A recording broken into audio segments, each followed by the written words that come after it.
everybody. It's Katie Swain, Director of Alumni Affairs. We are here with our next alumni highlight for September, Jillian, and of course, our Alumni Association Board President, Randy Friend. So, Randy, I will let you take it away to start the interview with Jillian. Yeah, thanks, Katie, and hello, everybody. Welcome back. I think we're up to we're up to a number of these. I can't even remember the number at this point, right?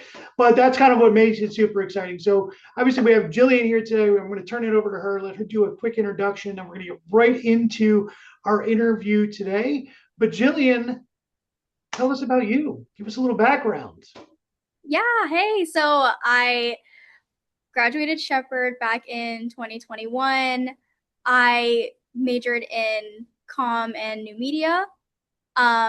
Right after graduating from Shepherd, I decided to move to New York and get my master's in film directing at the School of Visual Arts. And now I'm still here based in New York City, working in film and commercial. That's awesome.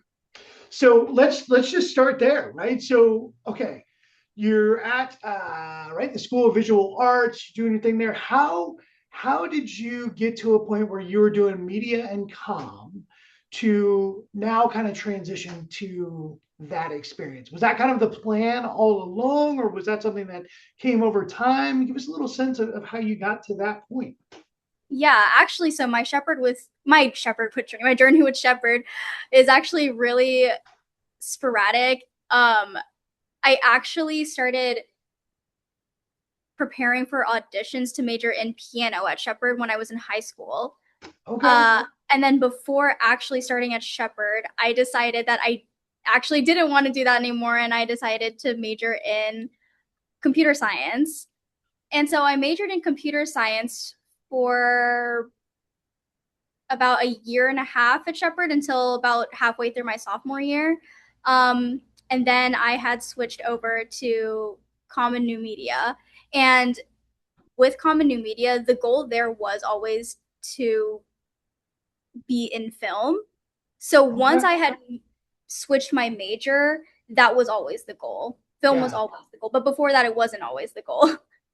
Oh, so all right. So now I'm like immediately intrigued. Okay, so walk me through like what was it that kicked it off? You were like, okay, I'm not doing music, right? Totally understand that. Former music major, changed myself, so I get it, right? And then going to computer science. So like, what was the desire, the pull to get out of computer science into this? Was there like a Well, moment, or was there like a combination of things? Yeah, walk me through. yeah, yeah, I think it was a combination of things. I think like I personally was going to see it through until the end, and that was going to be what I left Shepherd with, a degree in computer science. Um, but I don't think I would have ever switched majors unless like if it weren't for my dad who actually one day like I was like walking out of the house. I think I was gonna go shoot a video with my friends or something. And I'm not sure what possessed him to have this conversation with me at that point in time, but he was just like, I know you don't like computer science. Like, I can see it all over your face. Like, it's not Yes. your thing. But every day you're going out and you're making a video, you're making some sort of film with your friends. Like, is that what you want? If, and like, of course it was what I wanted, but I wasn't going to do that as I am the first person in my family to go to college. Okay. My parents came here from the Philippines, I think like back in the 80s. Okay. And of course, like there is an expectation as, Probably a little bit of you know, cultural expectation, I would yeah, think. there's a Yeah. lot of cultural expectation to do something that will like seemingly make you a lot of money, like Yeah. there are you have to be successful in that way. But and of course I was kind of going down that road, and I was going to do it regardless of whether I wanted to or not, because there was that expectation, at least in my mind. And so when he told me that, I was like, is this like my my is this permission for me to like really switch Right. gears here and lean into it? um And I guess that sort of was the push I needed to really like dive in and go into film and like really, really put everything I had into it. That is awesome. So that did have to be like a moment of like, am I getting punked right now? Like, is this like Yeah, right? You know, like I don't. it Yeah, really was. that's awesome. I love that. Okay, so you get that encouragement. You're if I'm doing my math correctly, you're like uh, halfway through your sophomore year, you decided to do this. What was it like for you kind of embarking on that? I mean, obviously you were doing this outside of the kind of the structure, if you will, of like computer science. So that did it feel supernatural? Like you were like, oh yes, clearly this is the passion that and the thing that I've wanted to do. Did you start to have that right away, or was it kind of something that kind of took time?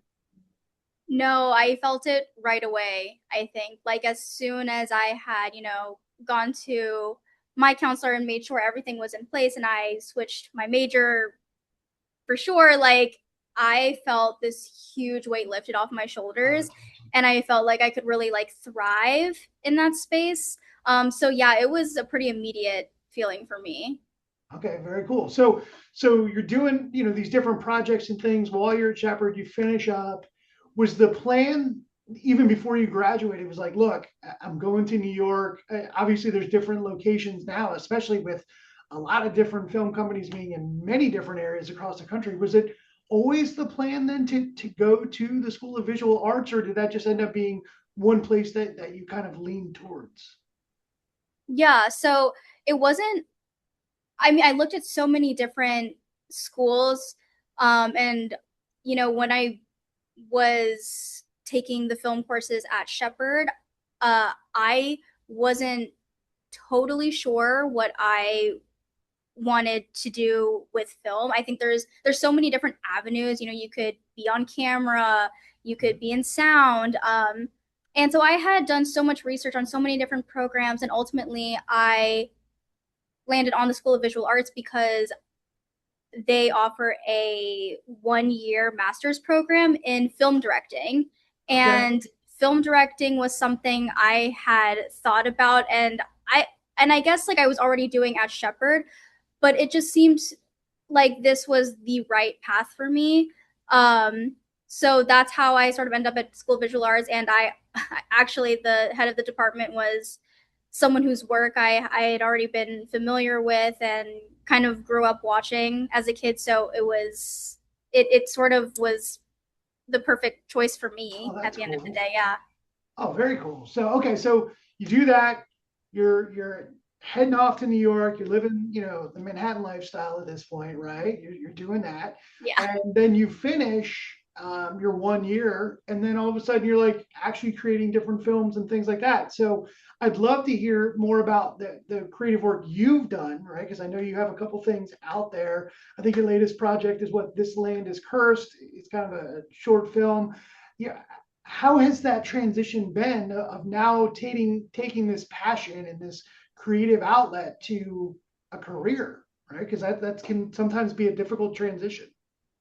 Yeah, yeah, it is, especially with film. There's so many people doing it here, but it's also what makes it so perfect to be in New York and be in the film space. But with my, I guess I'll start from when I was in SVA at School of Visual Arts. The program was to make my thesis, and that was expected to be like that. There was an expectation that that would go through festival run. This had to look a certain way. Like, yes, it was technically a student short, but that was not the expectation in terms of visuals. So, and work in general. So there was definitely a high standard when leaving the School of Visual Arts. And so my thesis film that I made there actually ended up premiering and going to a couple different Academy qualifying awards or festivals, and then ended up streaming globally on this channel called the Filipino channel, which is a channel my family and I love to watch. This is something I grew up watching, and that was Okay. kind of the ultimate goal because I was like, my family overseas needs to see this, and so like it kind of was like a very full circle moment. Oh, that's Um, so cool. yeah, it was great. And then ever since then, I, finally I don't have my contract with their streaming anymore. So I decided to post it on YouTube actually just this past October, last October. Okay. And that has garnered over like 600,000 views since Wow. then. So it's kind of had its own little life, Yeah. even though I kind of have been removed from it for some time now. With This Land is Cursed, I actually decided to come back to West Virginia for that film specifically, Okay. with my resources in New York City. Okay. And that was great. I felt like, I think, I mean, I grew up in West Virginia. I was born in Reston, but I grew up West Virginia, went to school there, even throughout college. And I think there are a lot of stories coming out of West Virginia that aren't necessarily my story or for people like me. And it Right. was a great reclaiming of West Virginia and how I viewed it. And I think it just opened up this world of like how I view West Virginia, how my friends view West Virginia. And it was very bittersweet. And it was really cool to be able to bring what knowledge I had learned in New York, working with a ton of professionals and not having like a super huge film community in West Virginia back then. Obviously now it's very, very different. I think there is a growing and thriving film community in West Virginia. Really? But it was, yeah, 100%. And getting to bring a crew from New York to West Virginia was really, really special. That's super cool. So just so folks that were watching, the first film that you were referring to, the one that I believe you said was on the Filipino channel, that was titled Killing Myself, correct? Yes. Okay, very, Yes. very cool. That's awesome. So folks, if you want to catch it, it's out there. Maybe we'll even be able to drop a link in there as part of this. For So sure. as you're doing all those things, hit me with some knowledge here. All right. So you're talking about the growing film community in West Virginia. Can you speak a little bit more to that? Because that is not something that I'm familiar with at all. So Yes, actually, I can. So, when I was making This Land is Cursed, I was super connected with the West Virginia Film Office, who was led by Dave Lavender.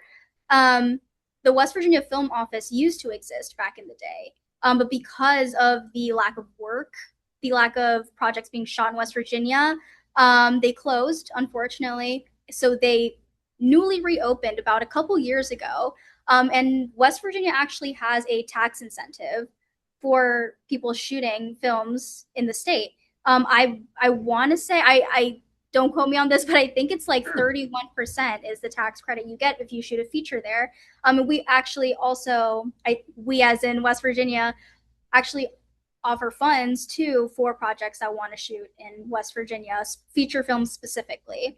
So and they actually have their own Rolodex of a bunch of people who just want to get experience in the film industry, who have been working in the film industry, who are based in West Virginia. Wow. Um, and it is a wonderful community and it is growing. I love how you still have that connection, right? Like, bringing it back to, as you said, to where you grew up, or even some may even say your roots as an example for that, right? Like that is awesome. So, are you doing then any, I guess, connections or things like that with that community outside of your film? Like it seems like you're very there's a level of passion there too of kind of promoting that. Is there other things that we should kind of know about from a promotion standpoint?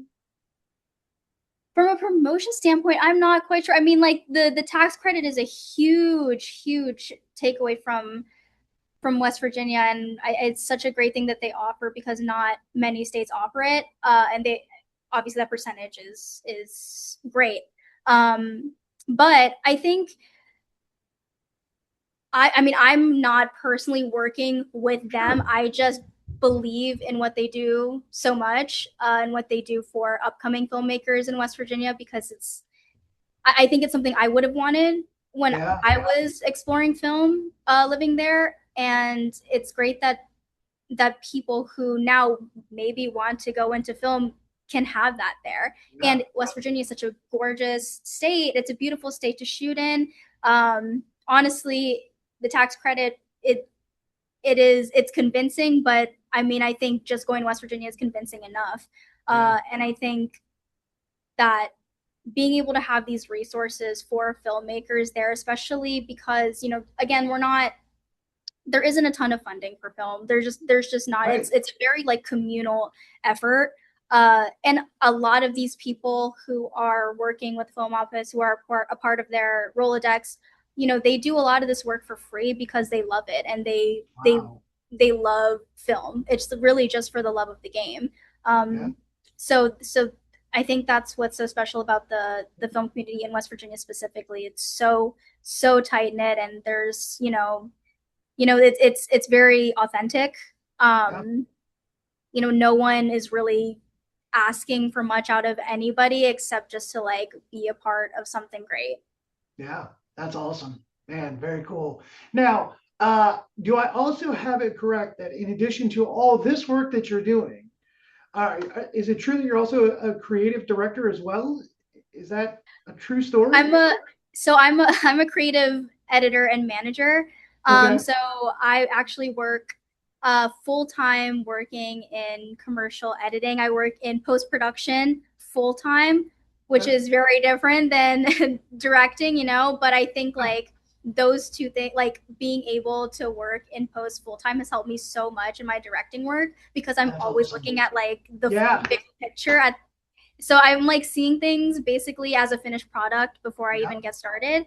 But yeah, no, I work full time in commercial editing. I lead a team of video editors, and yeah, it's quite a hefty job to do both, but That's it is awesome. so fun. I love how you just said like it does give you kind of that new, whether you call it appreciation or new eye and things like that. And so with that, one thing that I would love to just hear, being in that role that you're in now, how is AI either enhancing that experience, or you hear a lot of like how AI is taking jobs, and there's probably some level to that as well, I'm certain, right? But I would think there's also some enhancement opportunities. I would just love your view on that, being in the world that you're in.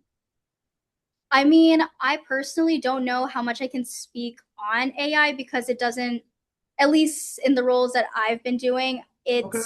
I don't use it as a part of my workflow Okay. personally. It's not something that I necessarily agree with in the film Sure. industry specifically either. Like, I think, I don't need, I don't think any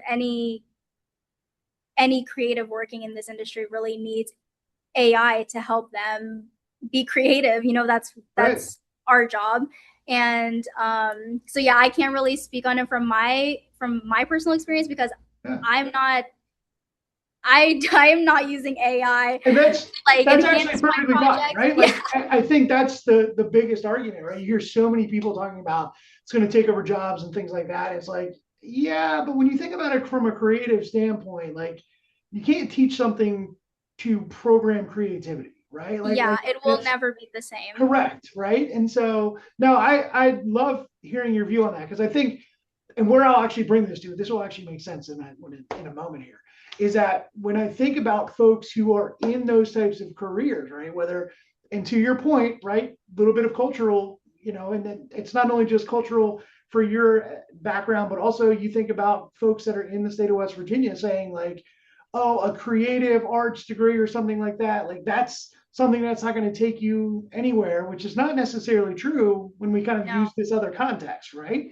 And so bringing that idea full circle for somebody who's interested in creative arts, whether it's visual arts or painting or things like that, for somebody who's been through it like you, what kind of advice would you give to those folks that are either in at Shepherd now, or considering not only Shepherd but this type of degree? What would you, I'll replay it like this. What would you have said to Jillian when she was a freshman in college, based on what you know now? I guess is a great way to put it. I get don't ask for permission to start.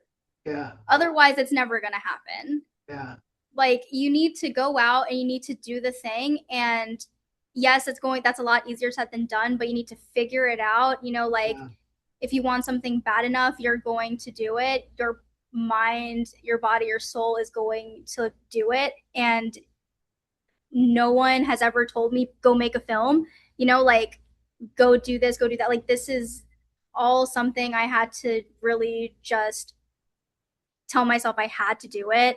yeah, Um, and to push forward, because it's not going to happen unless I'm deciding to do it. yeah. So I don't love ask for permission to start. Yeah, I love that. Just do the thing. I Yeah. think that that's like a great synopsis, right? Just do the thing. Okay, so we always like to wrap these things up, right? What should we tell the people? What's Jillian got going on? What things outside of your latest project? What future projects do you have that we should definitely be talking about as we wrap up? Yeah, so This Land is Cursed is, wrapped up. It's being submitted to festivals right now. So, hopefully there'll be a showing near you guys sometime soon. Hopefully a We love showing. that. Yeah, hopefully a showing in West Virginia in general, but it's coming to a city near you in the next year or so. But I am currently working on like a horror feature. So, keep uh, keep that in mind. I'm super super excited for that, and obviously, I think This Land is Cursed still has a whole life ahead of it. It's just getting started.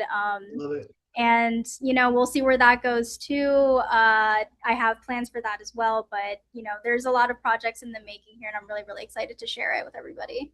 Awesome. Well, one thing I'm going to throw this out there. Look, if you want to do some type of a viewing opportunity back here at your alma mater, if you're back this way, maybe we can make something happen. That would be super fun, I think, for everybody involved, bringing you I back would full love circle. that. Yeah. So let's offline. We'll figure that out, right? Let's keep talking about that because I think that would be super cool.